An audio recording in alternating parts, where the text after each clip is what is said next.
yeah, tonight's episode is about behind the scenes at the Orthoses lab. So what we've got two of our friends, colleagues here from. I never know how to fully pronounce either of your surnames without making a fool of myself. So that's why we called it the Art and Mart show. So we got Artur.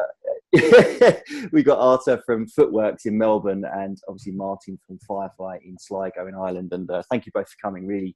Really appreciate it. While we're waiting for people to come online, and before we get stuck into the kind of questions that have come in from a sort of clinical perspective, quick one about you guys personally. You're both podiatrists, which maybe a lot of people don't know.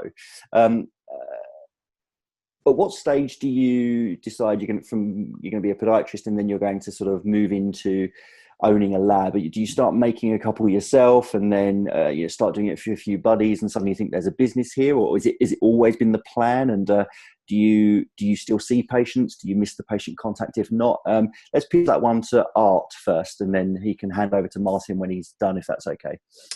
Thanks, Ian, and welcome everyone. For myself, I actually enjoyed making orthoses at university. So one of my people that kept on pushing me at it was Carl Endorf in my final year at uni, and I used to actually go into local community health centre during the weekends and public holidays or university holidays, and I'd make the orthoses in my final year, and that was at Collingwood Community Health Centre in Melbourne, and I really enjoyed it. I enjoyed that manual labour with my hands, and I wanted to become good at it. I wanted to become good at prescribing orthoses as well as then obviously manufacturing them. And Carl, quite often when we were making ones at university for our patients, and he'd vacuum press something, he'd go, oh, no, you overheated this a little bit. I know you can do better. And he'd just push me that little bit more. So I've got to thank him, and I've told him this on a number of occasions, and he's probably blushing right now if he's watching this. And I started making orthoses for myself because I went pretty much straight into private practice. I was a competitive cyclist. I had aspirations of going racing in Europe and never panned out for a number of reasons, but I wanted to make manufacturing orthoses for myself, allowed me to work after hours and then train during the day and still see, half a day's consulting during the day and fit it all in. So it was a way to supplement my income, but also give me a variety of work. And it just grew from there. I had a number of mates, colleagues who saw what I was doing, working out of a garage in Melbourne, and said, look, can you make mine? And snowballed. And probably within about 5-6 years, we had to make a decision of whether we go commercial with the laboratory or concentrate on their clinics. And my then accountant told me that I was an idiot, so I sacked him, got a new accountant, and because he didn't see the vision and he didn't share my... we sold our house. I have a very understanding wife. We sold our house to be able to finance and fit out the factory, get a lease on the factory, don't have to only get the lease on the factory, but then you've got to have money behind you for the next 6 months of lease as a guarantee. So all that cash had to be upfront as well as a fit out. So we pretty much sold everything we had, rented a house 1 kilometre away from the factory so I could walk to work. And that's how we started. And here we are today. Amazing. Yeah. Mark, your story. Yeah, I was always a clinician first and foremost, and ended up working in multidisciplinary practice with orthopedic surgeons, physios, and that led on to sort of the development of podiatric medicine in Northern Ireland in terms of MSK. And from there, I ended up in part-time lecturing in the Northern Ireland School of Chiropody Podiatry. And at that time, I worked closely with a few different labs using their products in private practice and in the university. And I realized that there was an entrepreneurial spirit in me. And I kind of felt, well, I'm kind of becoming a key opinion leader in this field, and yet other people are benefiting. And it kind of then led to me looking at what was happening in terms of CAD/CAM and what was changing in the orthotic industry, and particularly then its influence in MSK treatments. And I found myself then consulting to a lab, and eventually in a partnership in a lab, and then doing less and less clinical work. Now I probably see patients probably on a weekly basis, but I've set clinics that are once a month only. So we have a chain of clinical practices in Ireland, and we have a team of podiatrists that work in those clinics. So that's kind of the story. You have frozen, Ian. Yeah, thanks, Martin. Yeah, you just froze there for a moment, Ian, but yeah, we're good, going good now. Am I back? Yeah, good. Back. Dodgy internet again. So, Craig, should we work through the questions? That, yeah, let's start on the questions that came in. Yeah, perfect. So the first one is about labs and their role in sort of research and development. So rather than just being these big companies that are looking for accounts and looking to try and sort of sell as many devices as they can to clinicians, although that's the goal because they're businesses. Your two labs are pretty linked into research, and you know obviously you're very close to La Trobe, and I know you supply the devices for a lot of their research, and you've got George Murley sort of advising you now, and Mart, I know that we're in the infancy of doing a lot more research with your lab, and myself included, but also you've got your medical advisory board. So a question came in, which is essentially, are all labs doing this? And if not, why not? I don't know who wants to take it first. Maybe Art, if you want to take. Sorry, and you froze again. But as far as are all labs doing is, well, I can't really comment what other labs are doing because I have no inside information on that.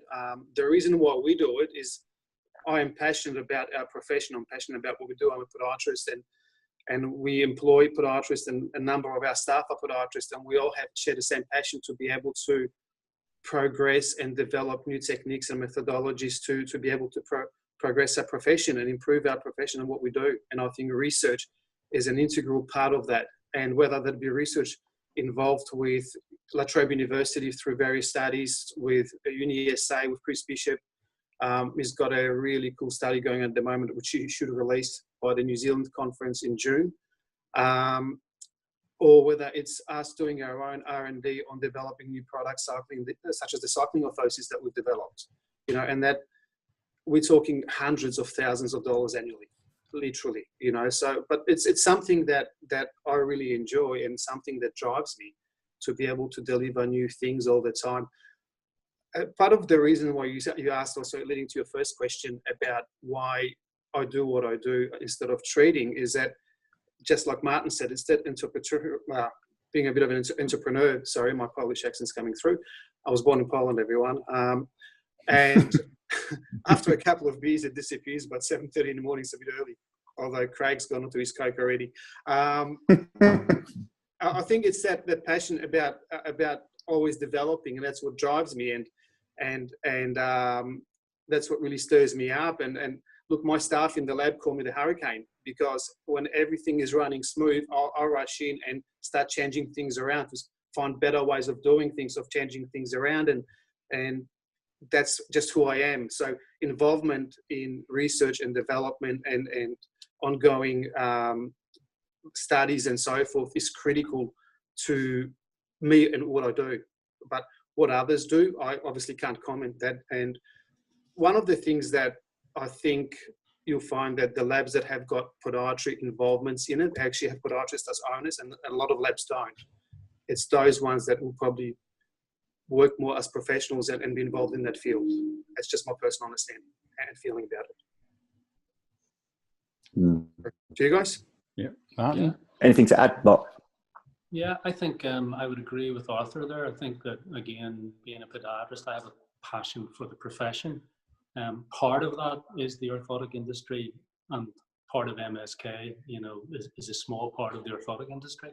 So for me, it's about promoting podiatric medicine, and that's always been to the fore. And if you can have a really good advisory medical board around you who've got better minds than me, then that's really, really smart. The other part of that is that I still think that we're trying as a profession to determine what it is we are doing with these pieces of material that we put into people's shoes. So therefore, when does it work? When does it not? What effects are we having? And therefore, for us to progress as a profession, we've got to produce the evidence.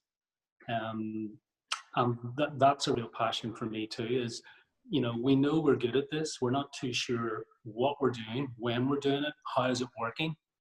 We need to have these types of forums to discuss it. We need the research to support it, and then say, well, that's appropriate and that isn't.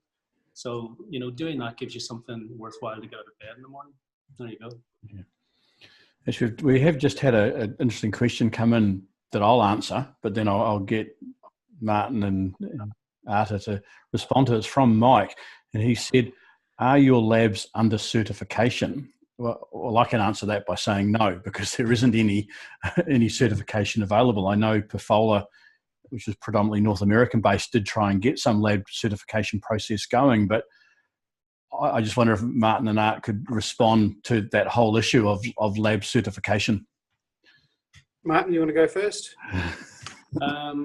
There isn't an umbrella certification, as Craig has pointed out. We were a member of PAFOLA. We tend to be more linked to medical devices agencies, but in terms of orthotic prescription, design, manufacture, it doesn't really exist. No, and the same from our point of view, and it's something that I've actually been in talks with our association and council and people on it. How do we do it? Unfortunately, I've even approached the health insurance companies here, had chats with a number of them, and the funny part is the buck gets passed around. The health insurance companies say we do, and we rebate upon our recommendation by your council, by your body, and the association passes it back onto the insurance companies. So it just gets passed around. But it's something that I think, as a recognition of the quality of labs that we both run and are involved with the professionals that are involved in the labs, and the research that we do, I think that's something that's critical and that maybe has to be done in the future. But currently there is nothing there. But look, I'll be the first one to put my hand up on it.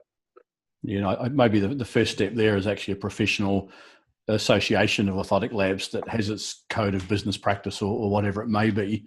And certification will grow out of that down the track. I mean, there's been various attempts at the years, but I think that's probably the next step. So, yeah, I think the challenge that it presents is that essentially anyone can set up an orthotic lab.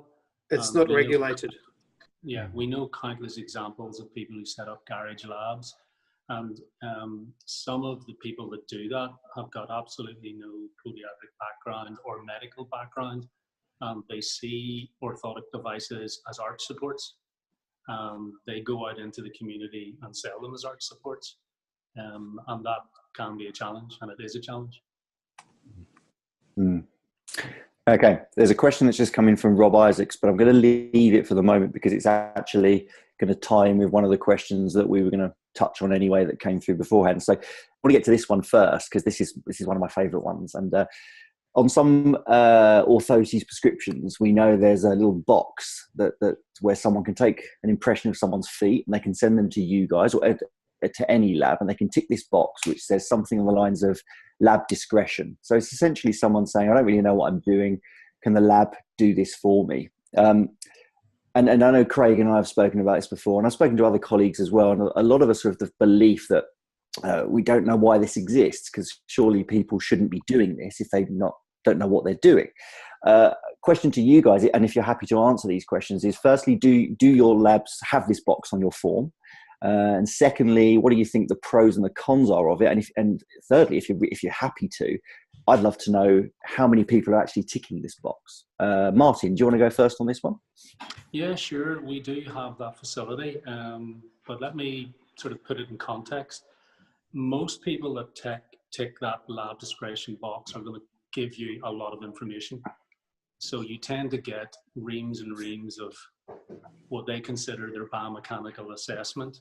And quite often they're asking for not so much simply you make the prescription, they want a call and a discussion about the patient.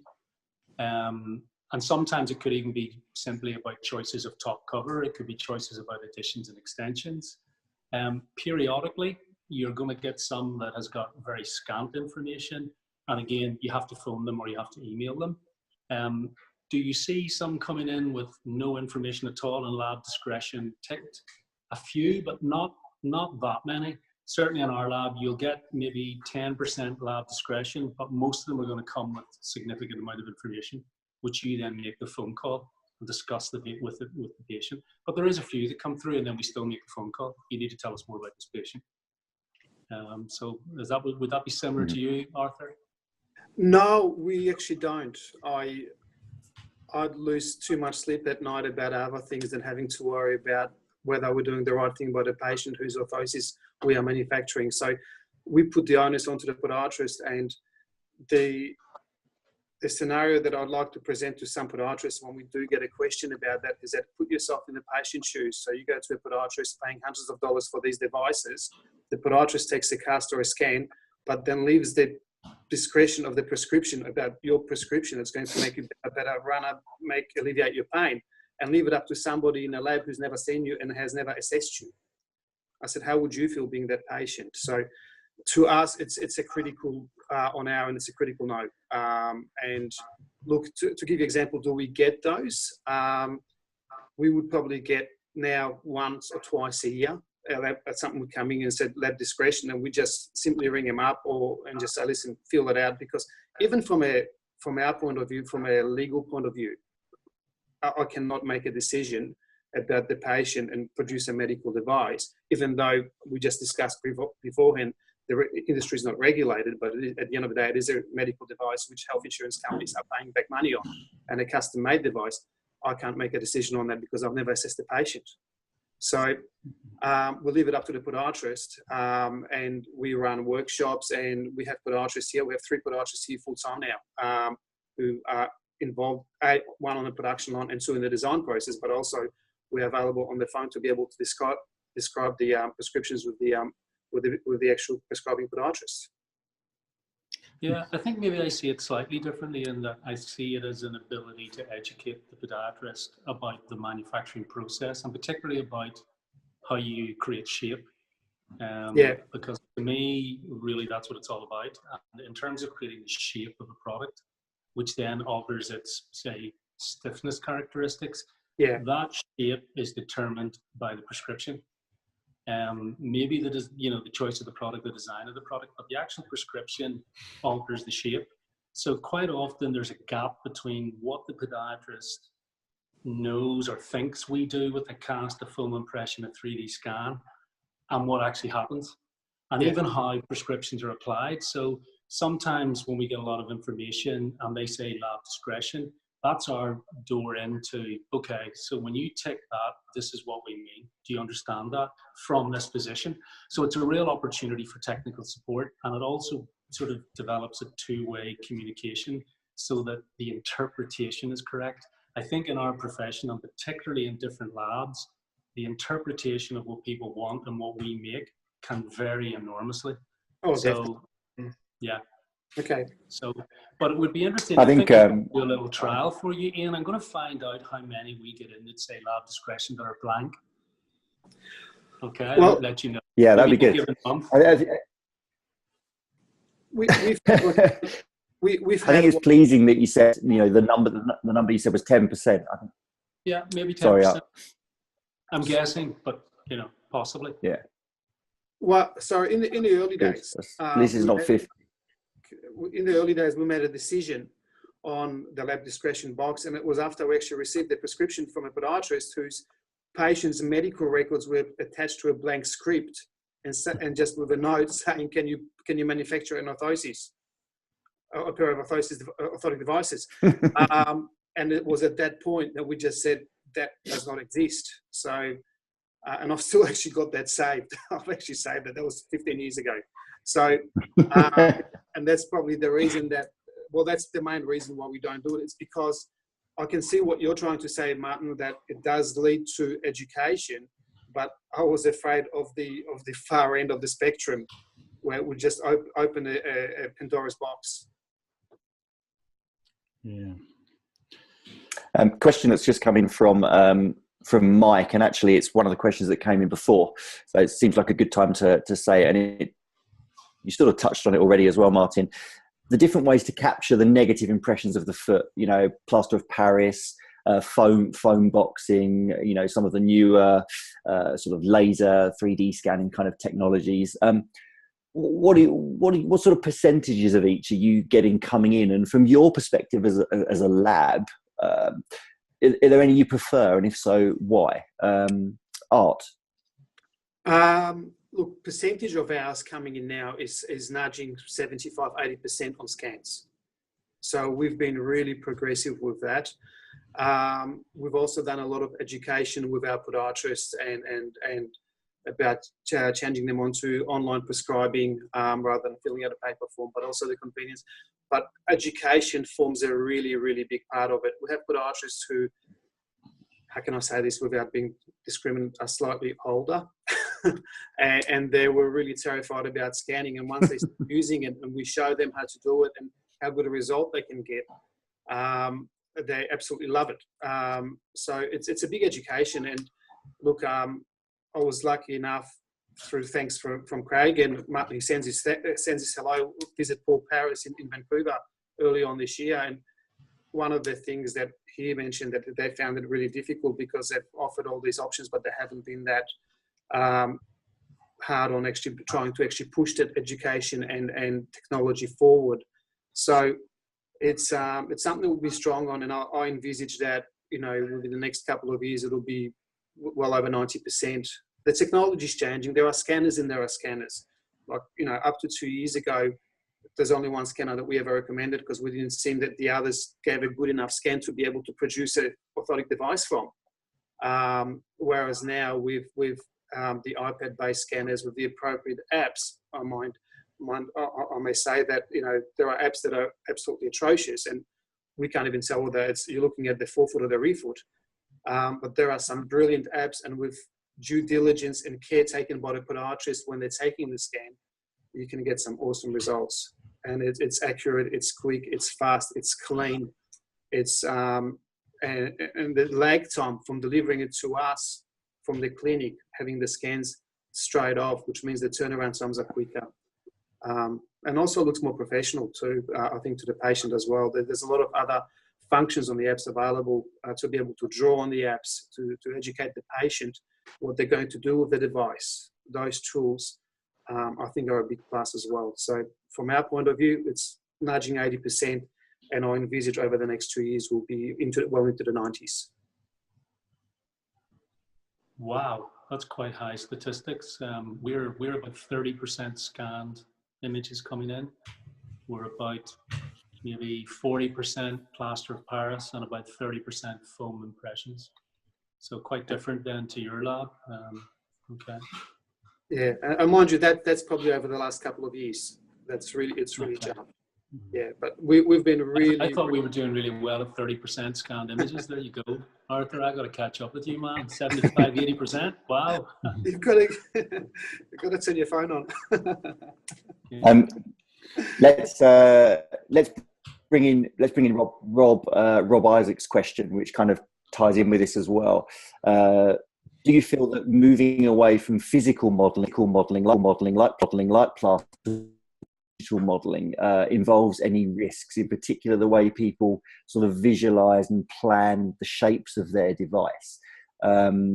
I certainly, you know, as Martin knows, I still plaster cast in my hands, at least. I dabbled with the scanning myself, and I just found that perhaps it's the way my thought processes are. I just find that I find it so much more easy to visualize my end device with a 3D sort of plaster cast in front of me.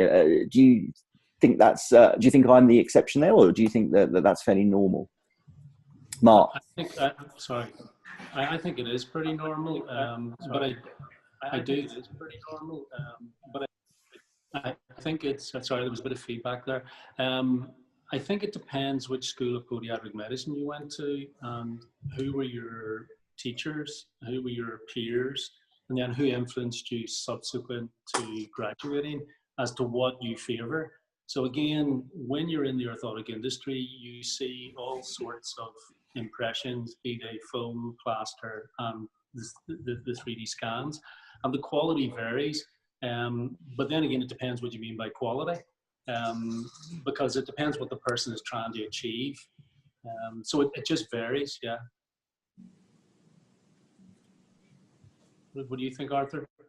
I agree with Ian that it's all about the feel and be able to actually assess the cast. I mean, that is a big plus to it as well.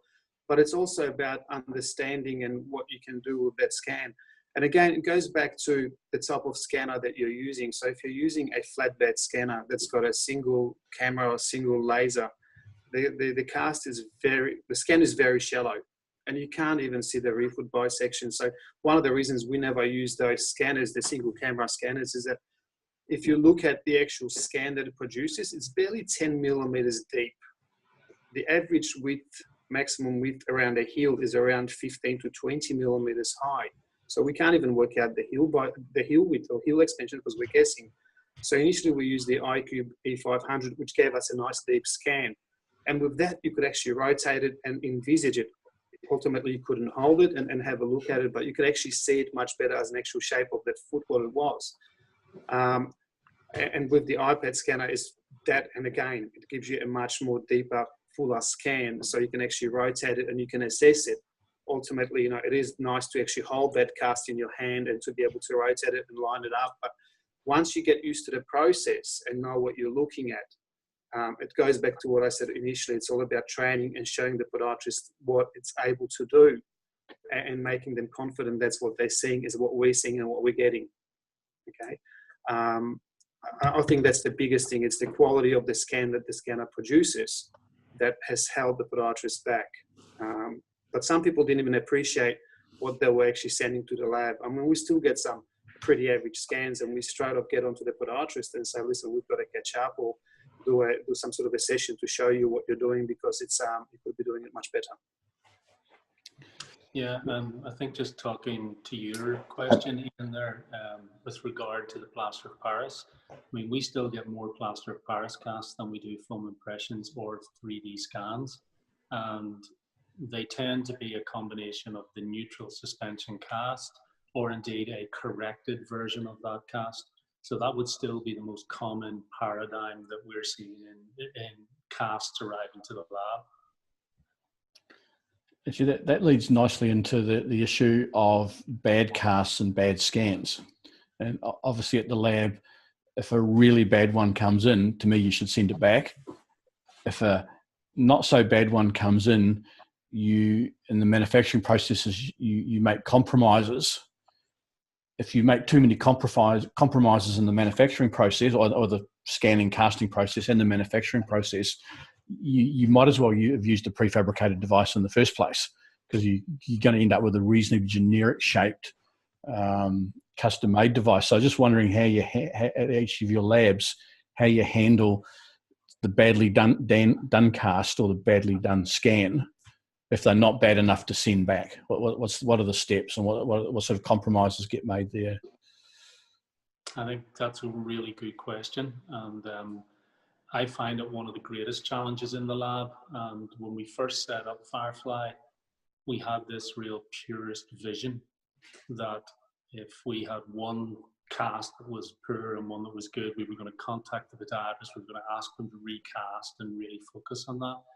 I think over the years, to be honest, we've diluted that somewhat because podiatrists do not want to recast.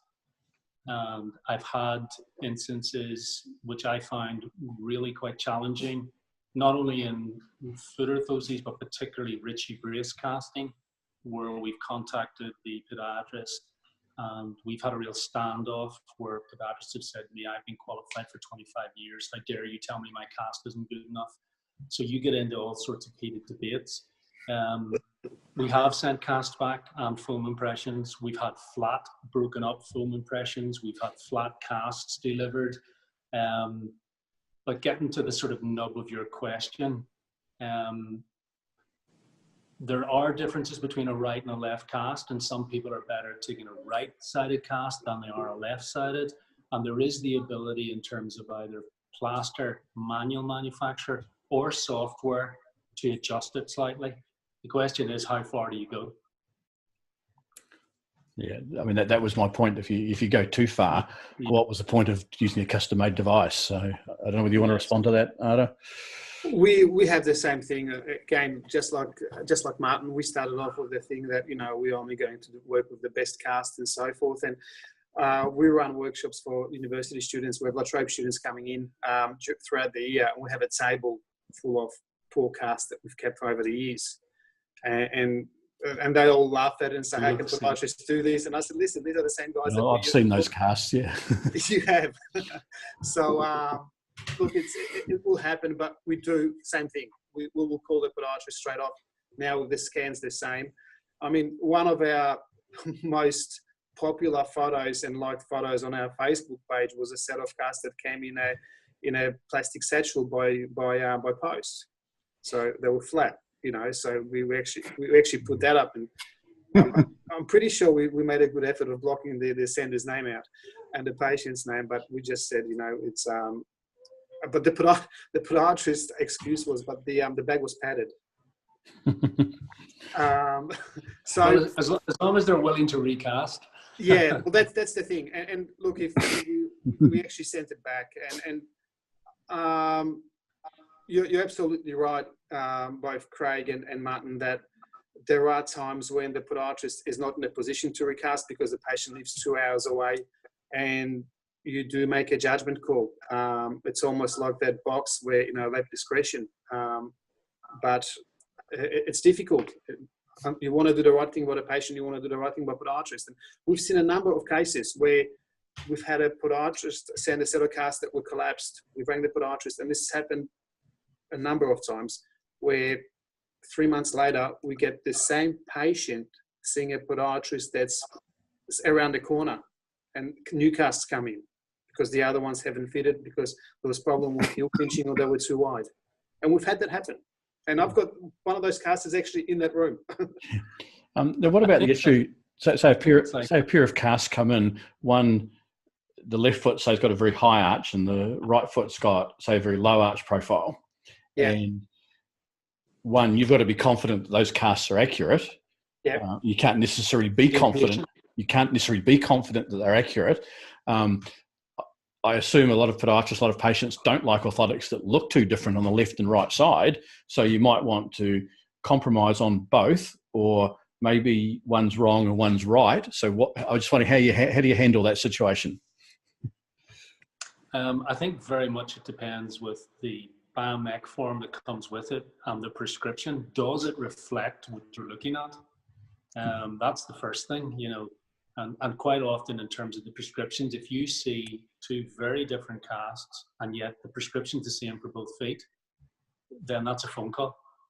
You have to contact the practitioner and say, look, could there be an error in casting here? Because that does happen, particularly somebody who can take a really good cast on the right side, not so good on the left, and then the prescription's the same, but there's no difference in the biomech. So that's a phone call or an email. Sometimes we talk a lot about cast dressing, which is the soft tissue expansion. And I'll talk specifically in the early days because we did get where I wanted everything to match anatomy perfectly. So we were going for a minimum or skin dressing. And I got some podiatrists returning their products because they did not look the same in terms of width or in length. And yet when we matched it to the casts, it was pretty much perfect. So it depends again on the school of education. Where were they educated? What are they expecting to see? And then how you educate them as to what they prescribed and what they're going to get back. But there is a more and more push, I think, to the generic length, width, etc. Definitely. Yeah, from our point of view, it's about the same thing where we look at the prescription, we will contact the podiatrist. If the feet are different, whether it's a cast or a scan left and right, and the feet are particularly different in shapes because of a motor accident or development problem, we actually ask the podiatrist to note that on the prescription so we know that it's not a pulled cast or a scan. And we can take it as such from there. But definitely in cases where the casts left and right are different and nothing is noted, and like Martin said, the prescription is the same, we jump straight on the phone to contact them. I would say with ours, our probably around 35 to 40% of our left and right prescriptions are different. And that might only be by 1 or 2 degrees. Might be a totally different where one is made as a Blake inverted device and the other one is standard modified root type orthotic. But there is it's a great variance of it. In terms of length of devices, I would say probably 30%, maybe 35% of our devices are left and right are different in length. And that could be, anywhere from 3 to, whatever it is due to, again, whether it's a development problem or so forth. but that's the variance. Width-wise, again, more so again with no Shaco feet and things like that. But as a standard device, width-wise, most of them would be similar. It again goes to what Martin said. It's that need for them to look similar, but it's also because they go into shoes that are the same. So if you've got one device slightly wider than the other, it's going to sit differently in a shoe. It's going to sit differently and feel differently and function differently because the way it sits in a shoe, not because the way the device was manufactured. So the patient will come to you and to the prescriber upon issue, and the patient will say, well, left feels different to the right. And it's nothing to do with prescription, slightly because it's slightly wider and sits different in the shoe. So even though they might be wider, but we make sure in our manufacturing process that the tapering on the sides is the same, so it drops into the shoe the same, and there's no difference from that perspective. Yeah, I would agree, but it's the length that can vary, but the width we tend to go with a functional grind, a dress grind, and a sport grind. Yeah. But again, that can vary if we receive templates, particularly for cycling shoes, professional soccer players, professional GAA players. You have to make it to the template, and it's quite interesting to see the 3D data, the shape of the foot, and then the template that's provided. I call it trying to. Whoa. I call it from our and trying to squeeze an egg into a shot glass. Actually, the interesting comment you made there was the 30 to 40% perhaps different between left and right is different. Yeah. And earlier on, we were talking about industry standards and some ethical issues. I am aware of one operation or one setup advocating. So with the CAD software, you can spend the time designing, say, the left orthotic, then you can just flip it to the right foot. Now, in a perfect world, you make a lot of adjustments. I have heard advocated you only need to scan one foot and send one foot to that particular lab, and they will design it and flip it to the other foot as a time-saving, cost-saving. I'm sure there are ethical issues. Now, if Arthur's saying that 30 to 40% of the time there's a difference, even though it might be small, between the left and the right. And I roll my eyes when I see that. And if that's ever an example where we need industry standards and industry ethics, that would have to be it.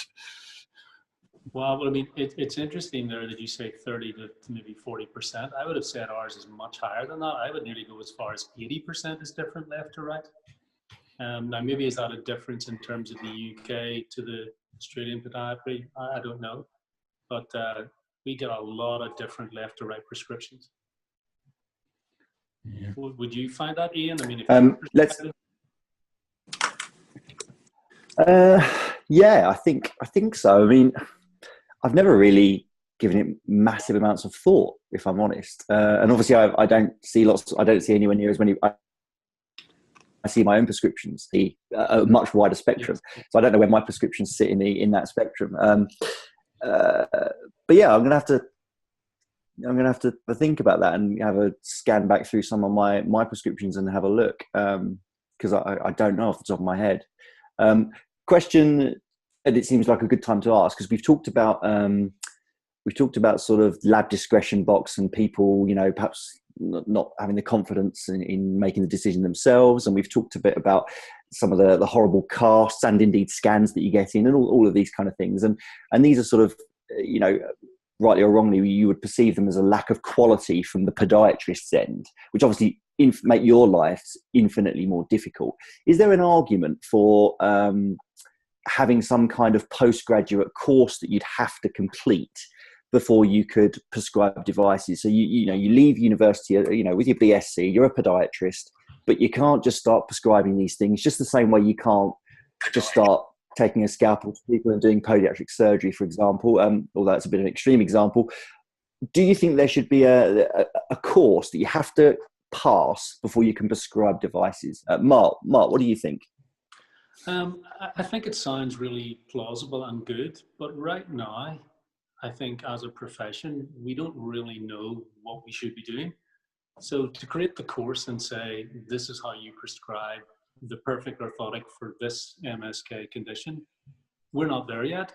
Discussions like this need to take place at a really high intellectual level, where we discuss what is it we are doing, And that's where the research comes in to support the changes that occur in the kinetics or the kinematics.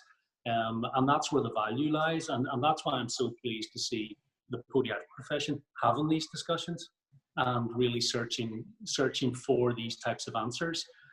You know, we know that the whole root model is now, you know, history. So, you know, we're still talking about casts in a neutral suspension position. Well, what is the implication for this going forward, you know? So, yes, it would be wonderful to have a course that everybody, after they qualify, would go and do this, and then we all know what we're doing. But it's not like opticians or optics where you can use your little lenses and say, there's the perfect fit for you. There's it's so complex. It's not a course I'd want to teach. Yeah, absolutely. I mean, I would love it to be like that, and I think so would Arthur, and so would both of you. But we're not quite there yet. Your thoughts, Arthur?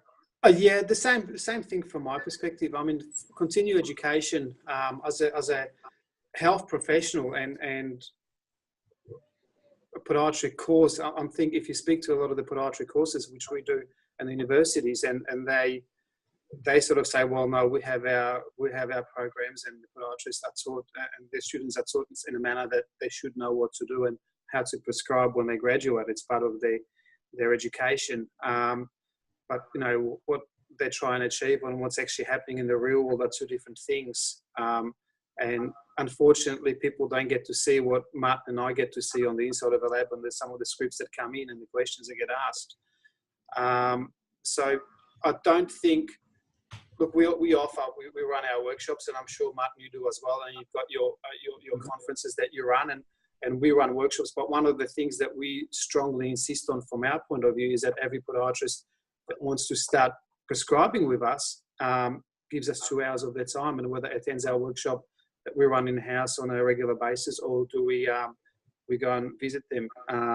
So it's something that we're really strong on, because you can use any lab, but you know, everybody, Martin does things differently, the way they've developed the procedures and their modifications to us over the last 25 years. And mind you, we just worked out earlier this year that it's 25 years in business this year, so there might be a party somewhere down the track. Watch this space.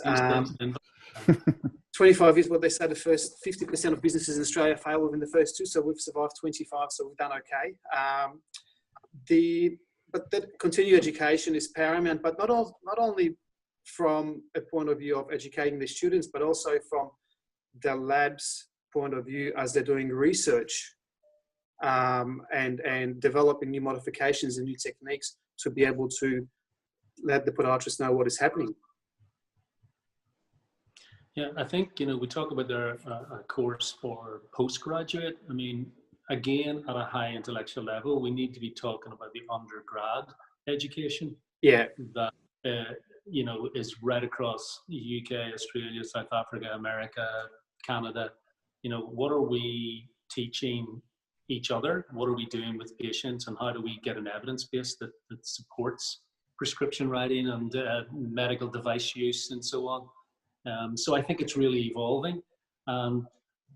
I don't want it to be a sort of a negative discussion, because I think it's actually really positive. And I know we talked about lab discretion boxes, and we talked about poor casts and poor this and that, but there's actually a lot of really good prescriptions come in and a lot of good casts as well, you know, definitely. So, you know, I just want to make sure we focus on that it's not all negative, guys, you know. yeah, definitely. Good point. Just keeping you on your toes in there now, you know. Yeah. Oh, no, yeah. Apologies if it's come across that way, but people like to hear the controversial stuff, don't they? And everyone wants to hear when things are going well. What has just come in? Let's have a little look if there's anything that's come in. Yeah, talking about undergrad, just mentioning Emma Cowley, who, as you know, teaches at Plymouth here in the UK, says some schools of podiatry do have such a test. I think she was referring to our question about the orthoses prescription test in the second year of study with a practical exam too. And that's pretty encouraging to hear, because I know it was a few years ago I trained, but I certainly don't recall any such test for me. Is that commonplace in Australia as well, Craig? Art Yeah, that well, you're no, aware of? I sort of on one hand, I want to defend the university courses. Obviously, I worked at one. I thought we did a pretty good job of teaching the foot orthoses there. I thought we did a pretty good job of teaching all the other courses we taught. The problem is what happens when they leave university. And I sometimes roll my eyes and I think, oh my God, this person was one of my students. I'm not sure whether Artur would agree, but I was reasonably comfortable and competent in the course we had at La Trobe. It's just that we don't necessarily have any control of what they do once they leave. And I think the problem, I don't know whether Emma would agree either, but I think that's where the problem is. It's not necessarily what happens at that level. It's what happens when they leave, what they remember. You only need 50% to pass an exam. And that's just the nature of the beast. From our perspective, one of the challenging things that we find is as we develop new methodologies and new techniques in manufacture and modifications that we can apply, podiatrists tend to some of the prescribing podiatrists tend to overdo it, and they think that they can actually modify it to come up further. And the analogy I like to use is there's a number of people that like to put sunroofs on convertibles. It's a great idea, but just functionally it doesn't work too well. Okay, so we have modifications that we've come up with, and they try and marry it up with something else that just does not make sense. Mm. But that goes back to education, definitely. We are trying to work something out with a number of the universities we work with, and we work with 5 podiatry courses and with the help of George Murley working for us, trying to design some sort of a program where certain knowledge will be required by third-year graduates, and then by third years, and then by fourth year, by some of the end of their 4th year, to know that they have a certain understanding of what is needed and how to ask for the things that they want. That's one of our aims in the short-term future. Mm-hmm. Just want to touch on a question that's just come in as well. It goes back to the left and right differences, which we spent quite a bit of time on, but it's from Elaine, and she sort of said left and right feet differ in how they function in gait. Orthotic prescription for each should be different. And, for me, I think the question then becomes, it really comes back to the thing that you said, Mark, which is, do we really know what our prescriptions are doing? Do we really know what they mean? And a lot of the time, I don't believe that a couple of degrees difference on the prescription or whether they're the same is going to necessarily be a deal breaker. We know we've got this envelope of success rather than this one prescription. I don't know what your guys. Well, yeah. I mean, ultimately, we know if we put 5 degrees varus on there and the patient reports improvement, there's a pretty reasonable chance that whether we'd have put 4 or 6, we may well have got the same outcome as well. So I think a lot of the time, thinking back to your question to me, is I probably think I'll probably write symmetrical prescriptions left and right myself quite a lot, but that doesn't mean I feel that their feet are functioning completely identically. It just means I don't think it's necessarily that big a deal. I don't know what your thoughts are, both from a lab end on that one. Yeah, I would agree. Sorry, go ahead, Arthur.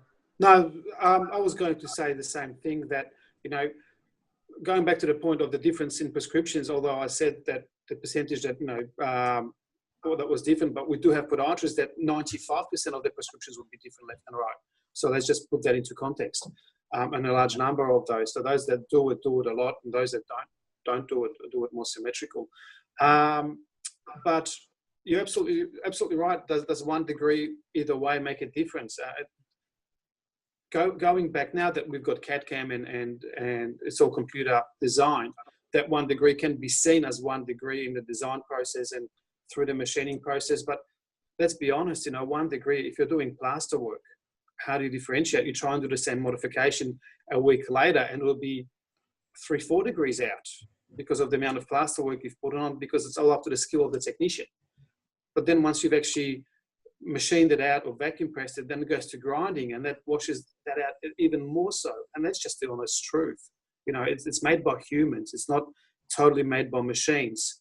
And that's part of the art and part of the design and part of the success of the lab, to be able to have technicians and quality controls to be able to control that and give a consistent product to the podiatrist. So when they ask for a 4 degree product in June, they ask for a 4 degree product in December, the device comes back the same, rather than, from week to week being different because different technicians have got different skill sets.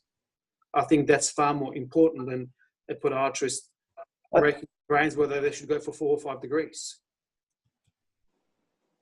I agree. I think it makes sense that as a business, you want to promise your customers, your podiatrists, that they're going to get that level of repeatability. But we all know clinically, it really probably isn't that big a deal, because even if you could get that level of repeatability, they put them in different shoes and they walk on different surfaces. So a couple of degrees here or there, to my mind at least, really isn't a deal breaker. Yeah, I would agree with that, because we see a huge range of shapes come into the lab. We see a huge range of prescriptions, yet the majority of podiatrists are reporting positive outcomes. So again, when you maybe try to create a degree of rotation, again, going back to thinking about kinematics, well, really, are we altering the kinematics at all? And is it actually an alteration of the kinetics? And then how do we measure that, and so on? So it's complex, but I don't think, I would agree with you, zones of optimal stress, as Simon Spooner once said, and getting someone in that zone is maybe what's important. Yeah, I think we're How are we doing for time, Craig? Yeah, I think we're just I've got one more question. It's a good one to finish on, probably. It's almost an hour. We've had a lot of questions come in that we're not going to get to. I've sort of been also inundated with quite a few private messages with questions. So hopefully when we're finished, email them to us and we could answer them. But hopefully when we're finished, can we just ask one more quick one? Yeah, let's have one more question and we'll wind up. Yeah. It just seems like a really good one to end on, and that is the future. Because we all kind of want to know what the future holds, and obviously keep this one as brief as possible, so Craig doesn't get too upset. But where are things heading? We know about laser scanning, we know about 3D printing, but what interests me is the current relationship between patient sees podiatrist sends some kind of impression to lab manufacturer sends back. Do you guys envisage that flow, that pathway changing at any point soon? Art? Definitely. Look, we've gone in the last 25 years from working in a garage doing plaster work to CNC machine and the progress was from CNC machine, a positive cast and then vacuum pressing, to machining the actual orthotic device itself, to now, obviously the future is 3D printing. And what 3D printing will give us is that next level of accuracy again, because whatever our podiatrist designers will design the prescription on CAD, that will come out like that. There'll be no post-processing grinding. So those differences will remain there. So we'll just give that extra percent, 1 or 2% of improvement in quality. There's technology available and it's coming very soon where it will be functionally and as a business model sustainable to go 3D print. Things are changing rapidly at a daily rate, so I think that's the big one. We've got companies now, I've got emails and things that I've seen from Brooks, Nike, Adidas and everybody else, where looking at 3D printing their own shoes. So imagine getting your orthotic design imprinted into the insole of a shoe. I think that's what we're talking elite athletes here, because the costs will be quite prohibitive initially. But I remember speaking to somebody who was involved with a sports shoe manufacturer, and their game was that what they were hoping to achieve is an athlete has their shoes designed with the orthotic inbuilt within it. An Olympic athlete, for example, and he flies off from Melbourne to London for Athletic World Championships, and he puts his scan or his program into a reader at Melbourne Airport, and by the time he lands in London at Heathrow, there's a booth there where he picks up his custom-made running shoes, running spikes, and it's actually already made for him whilst actually in the air. So it will reduce his travel and baggage and so forth, but the shoes will be there available for him. So I think that's where it's heading, and Nice. I've seen evidence that it's already pretty much here, but again, we're talking about production and costs and available to whoever. Yeah, I'll just add very briefly. I think that there's always going to be a need for the podiatric medical professional, and particularly in multidisciplinary teams. And when I see the development of a Department of Podiatric Medicine in the Royal College of Physicians and Surgeons in Glasgow, I mean, I see podiatric medicine evolving to be alongside medicine and dentistry. And I mean, this is a real progression for our profession. I mean, long term, I think what you'll find is that when there is an MSK pathology and the diagnosis is made, it'll be determined, well, do we need to use a medical device or not? And if so, I think what will happen is it'll be a scanning device on your handheld phone. You'll scan the foot. Within that, there'll be an app that allows the podiatrist to design the product in real time. And then that will link either to traditional manufacture or it will link to 3D printing. So I think that's potentially where it's going to go. But, yeah. Sorry, I've just seen one of the messages come from David Ives here, who's got a really cool logo, a really cool avatar. I love the Liverpool thing. What stopped patients from printing their own orthotics? Well, nothing. They can go and vacuum press and manufacture their own orthotics now. It's their prescription. So at the end of the day, the technology will still produce a shape. It's that shape that we're sticking under a patient's foot. It's that prescription. And then the podiatrist's ability to write the prescription, diagnose, and then the lab's ability to produce that prescription. And it's not just to their skill set, but also the software that they're using. Are they able to produce the shapes that the podiatrist required? Or are they washing it out because the software isn't powerful enough to produce those corrections? So anybody can still buy an insole and adjust it themselves, but it's the diagnosis that's the important part where the podiatrist comes in. Like you said, Martin, you know, there's still going to be a need for the podiatrist. At the end of the day, it is a shape that we're sticking under a foot. How we produce that shape, the additions will come from, and somebody also mentioned in materials, the future has different materials. So going into variable stiffness, and it's something that we're doing at the moment. And if I may actually say, Chris, if you're watching, Chris Bishop is doing a study right now where, you know, we're testing variable stiffness in the shell, and that's one of the studies I mentioned very early on. That's the future. It's to be able to actually manipulate the stiffness and allow the orthotic to flex in certain parts and then rebound, return the energy to the foot. And we're talking about elite athletes here, runners, and to be able to actually increase performance. And you never know. One day we might actually see a sub-2-hour marathon where orthotics of that type are used because it returns the energy to the foot and creates less fatigue, and they can perform better. So that's on the cards as well. Okay, I think yeah, thanks, Al. I think on that note, we'll wind up. But just before we finish, I obviously want to thank Martin and Artur for joining us. So look, I just get a little plug in for Footwork, which is Artur's lab, and his Facebook page. Is that you? Is that Art in the middle? That's Artur. George, that is a bad photo, Craig. I'll shoot you. And I'll be honest, you don't look good there. George looks ridiculously handsome. By the way, Footwork page. He's annoyingly good. He's annoyingly good looking. I did notice in the comments that someone did say that Martin did look quite attractive, but there's no photo on Martin's website and Martin's Facebook page. So just want to, thanks to both of you for joining us and sharing your pearls of wisdom with us this morning. We as always, the hour has gone. We wanted to keep these to 40 minutes when we started, but we could keep going for quite a lot longer. We've got a lot of questions we haven't got to, so maybe we'll try and get to those in the comments afterwards. So thanks everybody for joining us. Thank you. Thank you. Excellent concept, gents. Thank you very much. Thanks, guys. Appreciate it.